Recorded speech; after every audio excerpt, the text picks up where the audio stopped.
Welcome everyone to today's discussion. My name is Dilyana Pavlova, and I welcome you from Chicago, Illinois.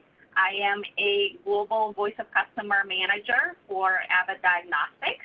Yeah, hello everybody. My name is Ralf Achtelstetter. I welcome you from Research Triangle Park in North Carolina. I work as a customer experience architect at Cisco Systems.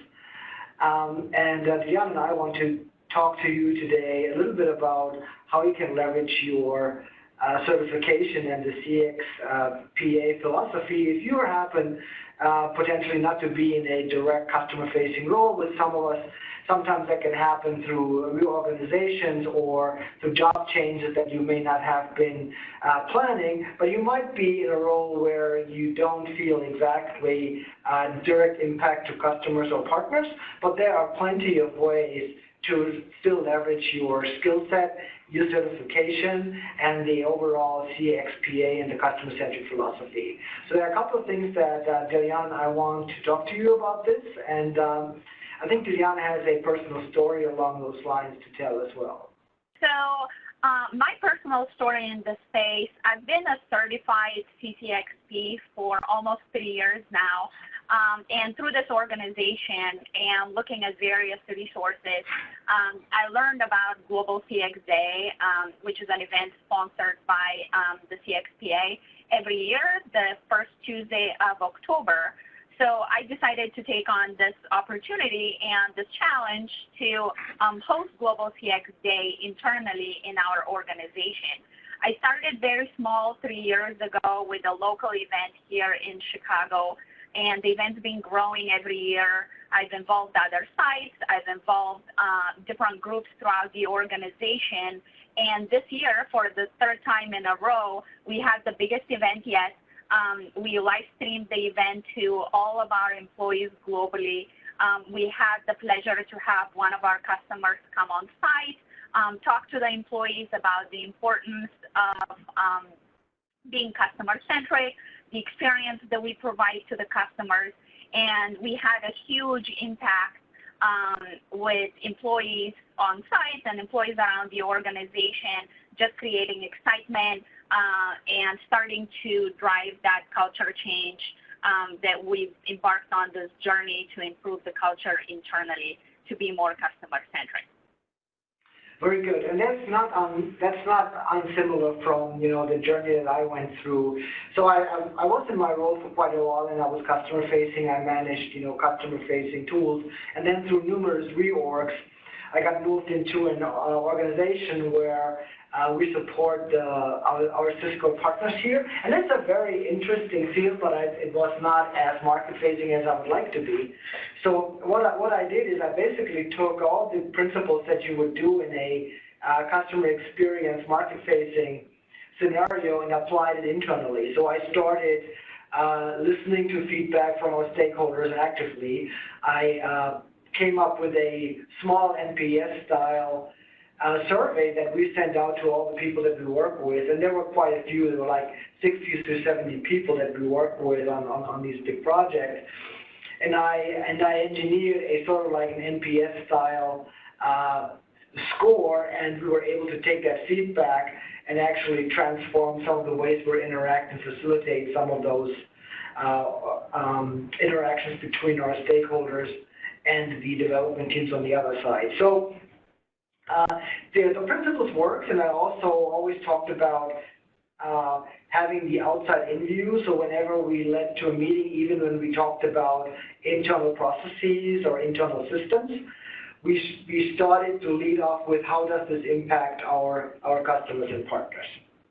So basically, in a nutshell, I wrapped the CXPA philosophy and the customer-centric approach, and I applied it to the internal audience, which included IT and other people that are internal to the organization.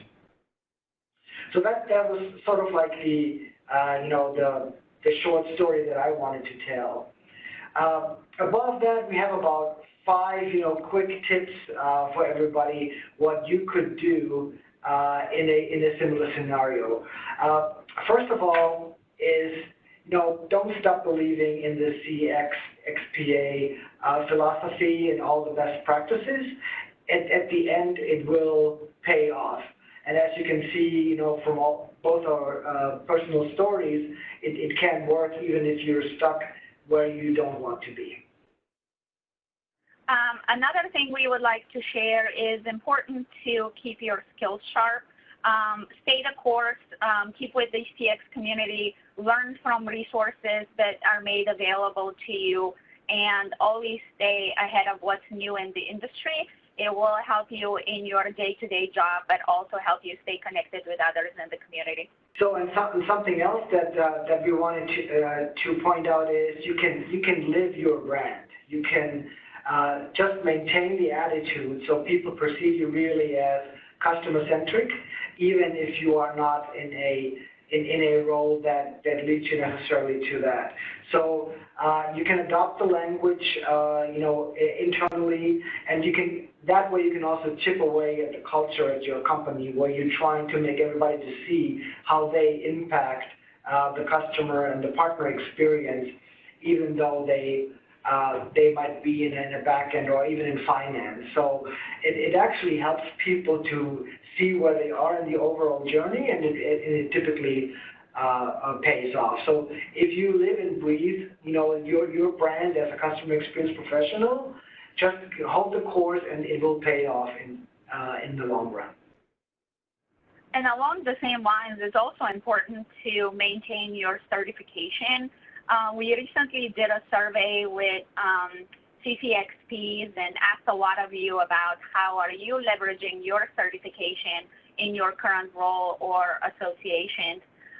And a lot of you actually said that you're using your certification as an opportunity to also educate others about what it is, what the certification is about, what CXPA is about. We heard a lot about people using it on LinkedIn. So it's a great way to not only educate others, but to potentially use it as an opportunity in future career opportunities to network and meet with others.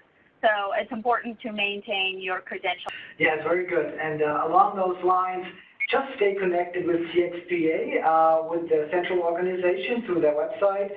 See if you can go to the Inside Exchange if possible. That's a great way to stay connected.